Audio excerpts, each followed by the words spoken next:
Capítulo 5. Propuesta de regularización de la reducción de la pensión alimenticia. Ahora bien, y para finalizar mi tema de tesis, en el cual pretendo que se regule la forma en la cual se realizará una reducción de pensión alimenticia. Toda vez que, si bien es cierto, en el Código Civil del Estado de México nos menciona los parámetros sobre los cuales se calculará, lo cual, en mi punto de vista, no debería de atenderse únicamente como un conjunto de cálculos matemáticos.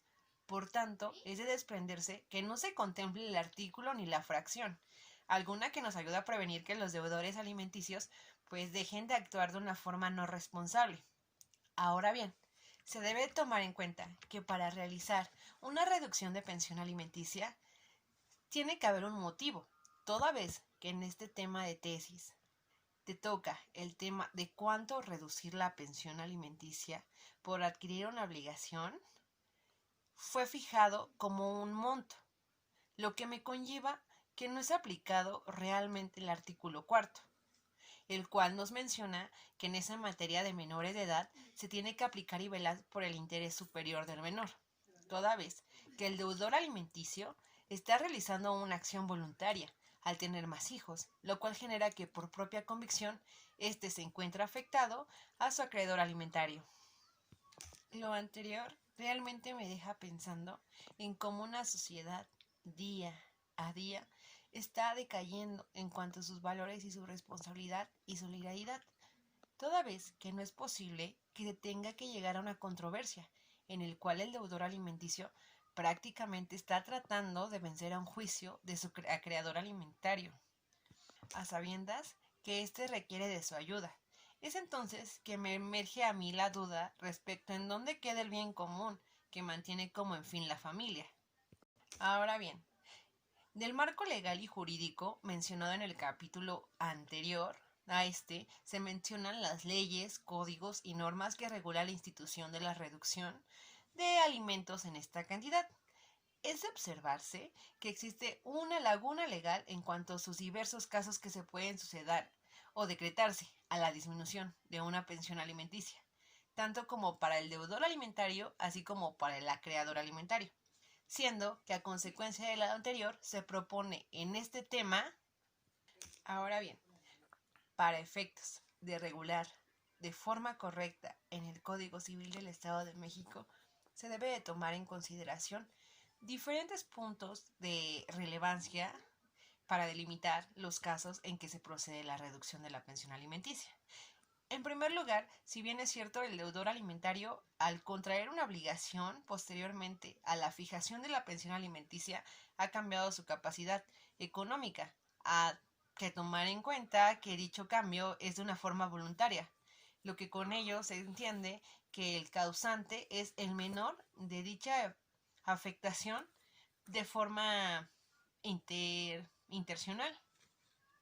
Ahora bien, como ya se mencionó en el Código Civil del Estado de México, pretendo realizar una equidad entre un deudor alimentario y un acreedor, pero deja lagunas jurídicas las cuales no permiten la verdad a los jueces atentar contra los derechos de los acreedores alimenticios, lo cual es totalmente violatorio a la vida digna del menor, toda vez que es un acto irresponsable, ya que su deudor alimenticio al menor, viéndose afectado de una forma tan irreparable para su vida futura.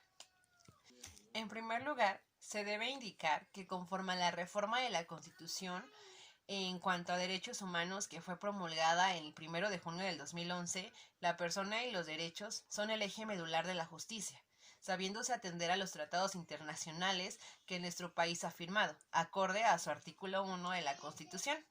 Y en estos tratados internacionales de los que el Estado mexicano es parte, así como de las garantías de su protección, cuyo ejercicio no podrá restringirse ni suspenderse, salvo en los casos y bajos de condición que la Constitución pues establece.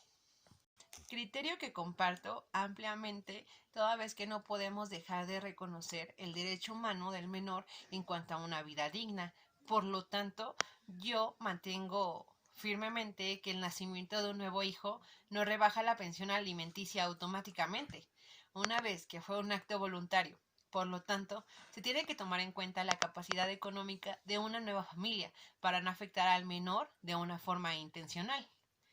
De lo anterior, quiero desprender que la reducción de pensión alimenticia no puede ser prohibida tajantemente atendiendo al derecho de la vida digna del deudor alimentario. Se desprende que el juzgador debe de tomar en cuenta que tal y como lo considera el Tribunal Supremo de un nacimiento de un hijo, que es voluntario o no, sí puede suponer una retribución de recursos económicos de quienes están obligados a alimentarlos para hacer frente a sus necesidades, ya que la verdad no es lo mismo alimentar a uno o alimentar a más hijos. Extiende esta obligación legal de todos.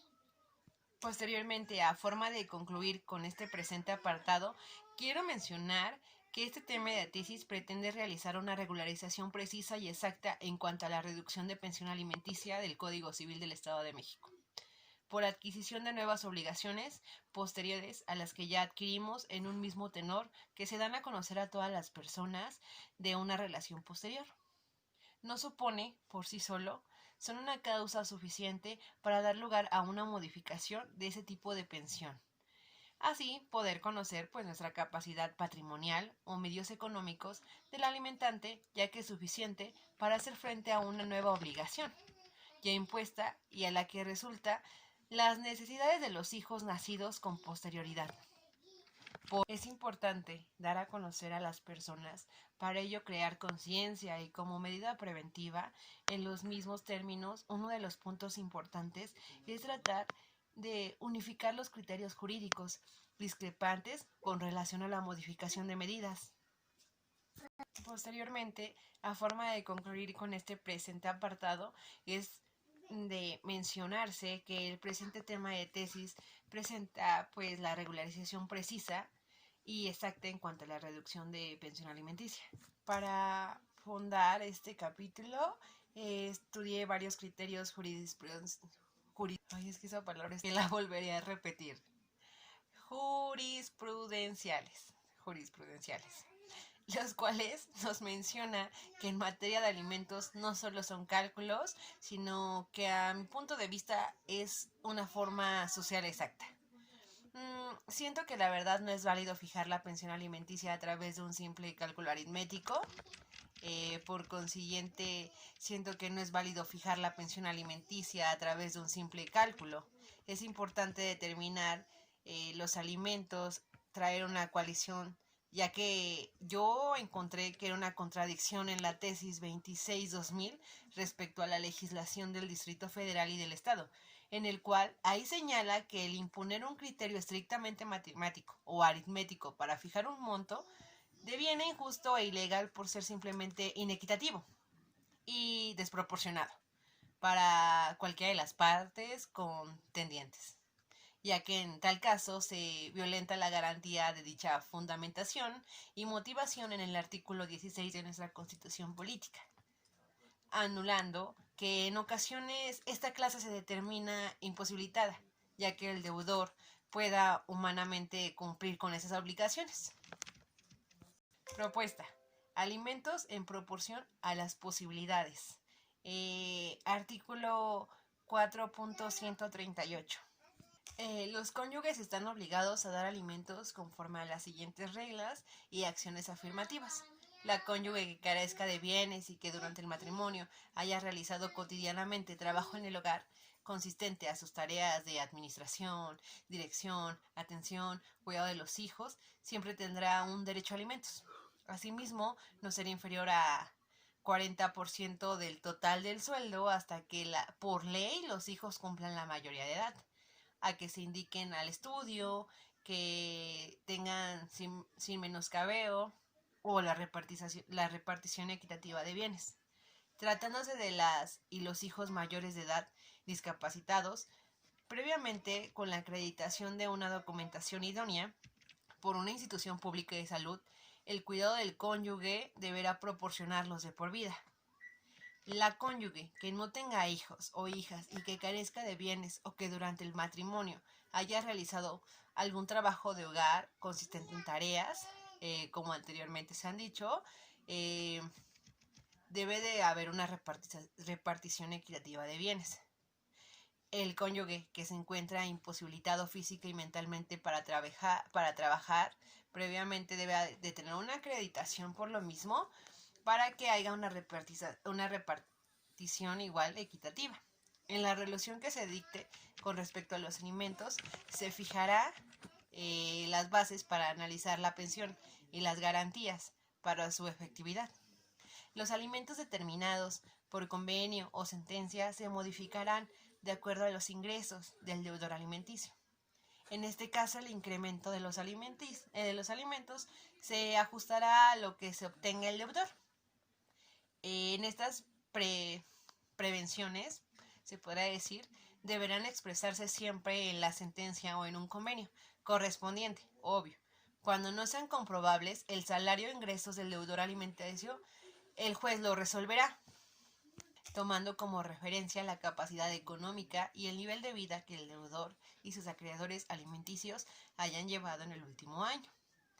Ahora bien, y como pues desprende el artículo pues antes mencionado, al tomar como referencia la capacidad económica y el nivel de vida del deudor, para lo cual mi propuesta de regularización mantengo la convicción de dicho párrafo, que quede de la siguiente manera.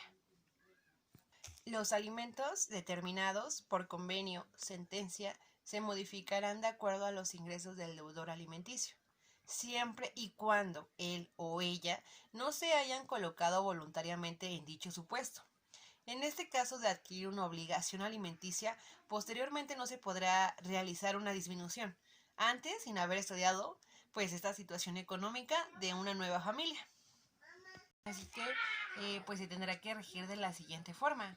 En el 1 yo pongo que se podrá disminuir el monto otorgado del menor pensión alimenticia de forma repentina. Esto significará que pues tendremos que poner una forma pausada por el lapso de un año. En el caso del 2, el descuento anterior se realizará de forma mensual. 3. El deudor alimentario queda obligado a proporcionar los medios para que el menor acuda a terapia psicológica, ya sea en una institución pública o privada. 4. La institución antes referida pues tendrá que rendir informes mensualmente al juzgado los primeros 5 días de cada mes. 5. En caso de no cumplir pues la fracción 3, se volverá al monto por concepto de pensión alimenticia que ya se haya pactado. 6. La disminución de la pensión alimenticia es improcedente cuando a través del estudio de esta materia del trabajo social pues se compruebe que el menor solo se le otorga entre los obligados principales los medios para satisfacer lo referente al artículo 4.135 del Código Civil del Estado de México. Conclusiones finales. Después de haber hecho un análisis desde la historia del establecimiento de los deberes alimenticios, sobre todo en nuestro país y más específicamente en la regularización de nuestro estado, los conceptos y definiciones citados en esta investigación de las opciones de expertos en psicología, así como de leyes, tratados, convenios internacionales firmados por nuestro país, se llegó a la conclusión de que una reducción de una pensión alimenticia, además de afectar a los menores en diversas áreas, no se encuentra regulado en lo general, y mucho menos en áreas de salvaguardar el bienestar integral de los niños. Por lo cual, con la propuesta de regularización, propongo que se busque precisar todo, que haya una garantía en un desarrollo en que todos los aspectos, desde lo emocional hasta lo económico, obvio, sin vulnerabilidad, el derecho a la vida digna del deudor y del acreedor alimenticio, se respete desde un principio equitativo y el superior del menor. Agradecimientos.